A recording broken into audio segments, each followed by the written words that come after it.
trevas e luz, tudo é graça, Deus nos conduz, indo e vindo, trevas e luz, tudo é graça, Deus nos conduz, indo e vindo, trevas e luz, tudo é graça, Deus nos conduz. Querido Padre Vicente, amados irmãos e irmãs, de perto e aqueles que nos assistem, olhar para o tempo da Páscoa é lembrar que Deus não nos deixa sós. Não somos homens e mulheres largados ao acaso, largados de qualquer maneira. Temos um Deus que, mesmo na luz, mesmo nas trevas, está a nos acompanhar. Diante das luzes e trevas que encontramos na nossa vida, na nossa caminhada de fé, o Senhor sempre estará conosco para nos iluminar com a sua luz. Olhar para o domingo da Divina Misericórdia, o domingo no qual nos encontramos hoje, e não lembrar daquela que foi a secretária da misericórdia, é quase impossível. Falar do Jesus misericordioso, se não se lembrar de tudo que escreveu a irmã Faustina, o seu diário, que ficou famoso em todo o mundo, é impossível. A palavra misericórdia, principalmente, nos faz lembrar bastante dela. Uma palavra que vem de duas palavrinhas latinas, miserere, cordis. A miserere vai lembrar cada um de nós a atitude daquele ou daquela que suplica a Deus algo. E como não lembrar, por isso citava Santa Faustina, do que ela escreveu no seu diário. Quando ela fala que em determinado momento em que ela teve suas visões místicas, houve um momento da vida dela em que foi um momento em que o texto da misericórdia foi ensinado, em que ela, numa visão que ela teve, Jesus, ela vendo que havia algo que estava descendo sobre a terra, e Jesus ensinava para ela a oração que nós acabamos de cantar no texto que nós rezamos há pouco. Pela sua dolorosa paixão, tende misericórdia de nós e do mundo inteiro. E a ira de Deus que ia em direção ao mundo, se abrasava, aliás, se apartava de tudo aquilo dali, devido à oração que ela fazia. Para mostrar que aquela oração, ela tinha um valor muito grande, de modo que ela ia apartando da humanidade, tirando da humanidade, afastando de nós aquela ira que estava por se colocar adiante da comunidade. A miserere, a atitude de quem implora algo. E o coração? O coração, para nós cristãos, tem todo um sentido espiritual, porque fala daquilo que vem do mais profundo de cada um de nós. Para o povo antigo, o coração, ele era a fonte de tudo. Com os estudos foi que as pessoas foram percebendo que na verdade é no cérebro que tudo acontece. Mas o sentido espiritual ficou para a igreja. O coração é onde moram os sentimentos, a alegria, a tristeza, tudo aquilo que acontece conosco de bom e de ruim com relação aos sentimentos, reside no coração. E olhar para essas duas palavras que formam aquilo que nós celebramos hoje, o nome dado a este domingo, misericórdia, a miséria do coração. É olhar para um Deus que Ele se compadece de cada um de nós, no mais íntimo de si. Um Deus que olha para a humanidade e que a transforma, procura transformá-la porque se compadece, age inicialmente com amor. A misericórdia, ela é isso, é a manifestação do amor de Deus a cada um de nós. Um Deus que nós, desde o domingo passado, temos visto que se manifesta mais claramente também aos discípulos, aparecendo a cada um deles e demonstrando o amor com que Deus tem por cada um de nós. Amor tão grande que trouxe da morte o seu filho. Um Deus que ama tanto a cada um de nós que dá o seu filho para salvar os escravos.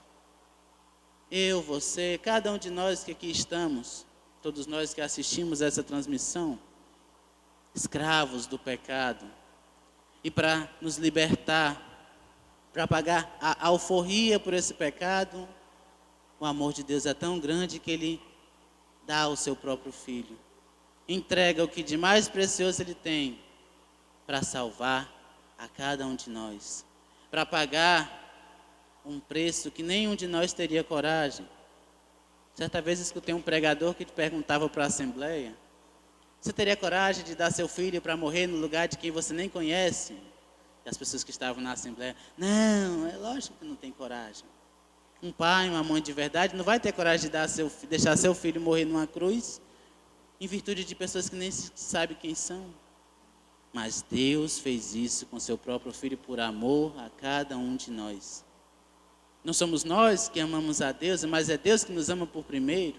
E por nos amar por primeiro, nos oferece a salvação. Nestes dias em que celebramos o tempo pascal, hoje encerramos a 8ª da Páscoa. 8 dias de alegria em uma festa que não coube em si só. E hoje encerramos com a festa da Divina Misericórdia. O tempo pascal não se acaba, dura por 50 dias até o Pentecostes. Pentecostes este que no Evangelho de hoje já se manifesta. Em João, o Pentecostes acontece no mesmo dia em que Jesus ressuscita, em que Jesus aparece aos apóstolos. Ali, o Pentecostes já aconteceu. Nos outros evangelistas vai acontecer bem depois. Mas em João, o Pentecostes acontece logo ali no primeiro domingo. Mas olhar também para este evangelho de hoje traz para nós um sentido muito pessoal. Só pode celebrar o domingo da Divina Misericórdia aquele e aquela que passou por um encontro pessoal com Jesus ressuscitado e misericordioso. Creio que não é à toa que temos tantas pessoas na igreja hoje. Creio que não é à toa que essa festa se propagou a uma dimensão que toda a igreja celebra hoje, a festa da Divina Misericórdia. Para olharmos a grandeza disso. Homens e mulheres que ao longo de anos e anos foram sendo atingidos pela onda da misericórdia. Foram atingidos por esse encontro com Jesus ressuscitado e misericordioso que vem até nós, se manifesta até nós e age na nossa vida. O Evangelho, nós escutamos um Tomé, a pessoa mais incrédula que tinha dentre os discípulos de Jesus. E foi exatamente o mais cético que fez a maior profissão de fé. Profissão de fé essa que se propagou também pelos séculos, até chegar a nós. Pelo menos na minha comunidade de origem, ainda hoje, quando o padre, na hora da consagração, eleva o corpo, eleva o sangue de Cristo, eu cresci escutando essa resposta: meu Senhor e meu Deus. Mas eu nunca associei de quem era, né? Nunca tinha reparado no Evangelho. Com o passar dos anos crescendo na caminhada da igreja, eu escutei um dia esse Evangelho. E aí eu fui entender de onde é que era tirada aquela frase que toda a minha comunidade repetia: meu Senhor e meu Deus. Uma frase que, se nós formos olhar, não tem muito sentido. Tem. No mais profundo dela está lá, mostrando para nós que é um reconhecimento mais profundo que aquele discípulo teve. Reconhecimento de um homem que, sendo homem, também era Deus. E que por ser um homem, Deus, um Deus humano, ele reconheceu como o Senhor, como aquele que está para além daquilo. A experiência com o Senhor ressuscitado nos move, nos faz sermos homens e mulheres diferentes. Mas a primeira leitura desta missa vem nos dizer algo bem importante também. A fé no ressuscitado, a crença no Senhor ressuscitado, Senhor misericordioso, não é vivida sozinho. O Tomé se encontrou com Jesus, se encontrou. Às vezes nós temos o risco de nos encontrarmos com Jesus, nos encontrarmos com o Senhor e querendo ficar dentro da nossa casinha. O medo de anunciar também estava presente nas primeiras comunidades. Os primeiros discípulos, os que foram escolhidos por Jesus, também estavam com o quê? Com medo, escondidinho na deles. Mas Jesus entra e diz: a paz esteja convosco. Jesus não oferece aos discípulos a paz que o mundo quer nos oferecer, que o mundo nos demonstra. Ele oferece a cada um de nós a paz que vai além. Uma paz que só Ele pode dar.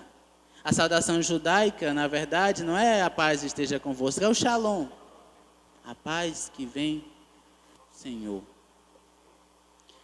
E como eu dizia, aquele que se encontra com Jesus ressuscitado, não pode, se encontra sozinho, mas ninguém de nós, eu tenho certeza, a única pessoa que é da ilha aqui sou eu, mas ainda assim, como ser humano, eu não sei viver sozinho. A gente tem que viver em sociedade, com um povo, com outras pessoas. E aquele que se encontra com Jesus ressuscitado, aquele que se encontra com Jesus misericordioso, não pode viver sozinho isso. Tanto é que a primeira leitura dos Atos dos Apóstolos, ela começa dizendo: a multidão dos fiéis era um só coração e uma só alma. Eram pessoas unidas. Quando nos encontramos com Jesus, quando nos encontramos com o Senhor, não há divisão em nosso meio. Não há um para cá, outro para lá. Não existe este encontro com Jesus ressuscitado, onde eu remo para um lado e o outro rema para o outro. Todos nós caminhamos na mesma direção. Aquele e aquela que diz: eu acredito em Jesus ressuscitado, mas vive fazendo divisão no meio do povo, está cometendo alguma coisa de errado. Tem algo de errado no meio dessa história toda. Porque aquele que se encontra com Jesus não pode viver dividido da comunidade. Não pode viver sua fé sozinho. Eu vivo minha fé lá na minha casa, onde eu me confesso para os pés de manga, e está tudo bem, não preciso de padre, não preciso de igreja, não preciso de grupo, não preciso de pastoral, não preciso de nada. Porque simplesmente eu vou viver minha fé sozinho. Ninguém vive a fé sozinho, meu povo. Se você encontrar alguma pessoa que se diga cristão, porque primeiro ela não é cristã, ela está se dizendo cristão. A pessoa que é cristão de verdade, diz que vive sua fé sozinho, isolado, no meio do mundo, numa ilha deserta no Caribe, pelo amor de Deus, essa pessoa não é cristã, não. Ela está mentindo para você. Porque o próprio Evangelho, as próprias Escrituras vêm nos dizer isso hoje. A multidão dos fiéis era um só coração e uma só alma. Eles viviam unidos. Todos os dias devemos procurar, meus irmãos e minhas irmãs, vivermos numa igreja onde as pessoas têm que buscar a unidade. Buscarem viverem unidas umas com as outras. É difícil, diácono? Não é. Não é fácil, não. Mas é a nossa tarefa diária, de cristão. Jesus, vocês acham mesmo que os 12 apóstolos eram toda a pessoa mais unida do mundo? Era não. Pedro tinha a primazia, mas não assim. Aqui entre eles também havia divisão. E nem por isso a igreja deixou de ser unida. Chegou até nós hoje. Porque houve um início. Houve alguém que deu o pontapé inicial. Seja você também um outro. Faça sentido aquilo que você é. Todos nós dizemos que nós somos o quê? Cristãos. Para sermos cristãos, nós somos outro Cristo na terra. Devemos imitar o modelo inicial, aquele senhorzinho lá. E imitar o modelo inicial é nós procurarmos também dar o pontapé na nossa sociedade hoje. Se a nossa sociedade vive tão dividida, vive tão cheia de picuinha, de tanta coisa, a culpa também é nossa. Porque estamos sentados nos bancos da igreja, escutamos todos os domingos a homilia, escutamos a palavra de Deus todos os domingos, toda a semana, às vezes. E ainda assim continuamos na mesmice. Se for para continuar na mesmice, pelo amor de Deus, não se diga mais cristão, não. Aceite que em Jesus não há divisões. E se existe a divisão, como São Paulo vai apontar nas suas leituras, é para dizer que a gente não pode fazer tudo. Todos nós temos uma função no corpo, como São Paulo vai nos dizer. Mas viver esta fé no Jesus misericordioso convida cada um de nós a vivermos uma fé que parte de um encontro, mas que é vivida dentro da comunidade, dentro da koinonia, dentro da fraternidade entre os irmãos. Entre nós, entre os primeiros cristãos, como a gente escuta também na primeira leitura, não havia necessidade, porque eles colocavam tudo à disposição do Senhor, nos pés dos apóstolos. Eles viviam a sua fé sem medo. E nós, como os cristãos dos novos tempos, vivemos às vezes com tanto medo das pessoas nos julgarem, das pessoas falarem mal da gente, das pessoas dizerem isso de mim. Ah, mas eu não quero aparecer na igreja não, porque se eu fizer isso bem daqui assim, as pessoas vão falar de mim. E o povo dos Atos dos Apóstolos tinham grandes propriedades que eles faziam, vendiam e colocavam o dinheiro aos pés dos apóstolos, sem medo que os outros dissessem as coisas dele. Quem vive a partir deste encontro com o ressuscitado não tem medo daquilo que possa vir de fora, daquilo que possa vir do outro. Porque quando nós nos encontramos verdadeiramente com Cristo, irmãos e irmãs, a nossa vida ela é diferenciada. O próprio Jesus é sinal disso. Ele não é mais igual a cada um de nós, que se a gente passar por aquela porta bem ali assim, ela estiver fechada, a gente bate nela. Ele passou por todas as portas, ele ultrapassou as barreiras. Sejamos também eu, você, cada um de nós que estamos aqui, que estamos também ao vivo pelas redes sociais. Sejamos homens e mulheres que derrubem as barreiras do nosso tempo e saibam vivenciar uma fé naquele que é o ressuscitado, naquele que é o misericordioso, que age por primeiro derramando o seu amor, a sua misericórdia na vida, no coração de cada um de nós. Se nós estamos aqui hoje, porque alguma coisa que o ressuscitado fez, na sua misericórdia por cada um de nós, nos alcançou. Bem-aventurados sou eu, é você, somos nós, que não vimos, mas cremos. Nós não tivemos esses encontros que o Tomé teve, mas ainda assim, a crença nossa, a nossa fé é maior ao ponto de acreditar naquilo que está escrito, naquilo que foi propagado pela igreja, que chegou até cada um de nós. Que nós possamos ser, meus irmãos e minhas irmãs, para encerrar, homens e mulheres que propaguem no mundo o amor de Deus misericordioso, que nos alcançou e que fez a nossa vida mudar ao ponto de que depois daquele encontro, nem eu, nem vocês, pudéssemos continuar a sermos as mesmas pessoas. Louvado seja nosso Senhor Jesus Cristo. Para sempre seja louvado.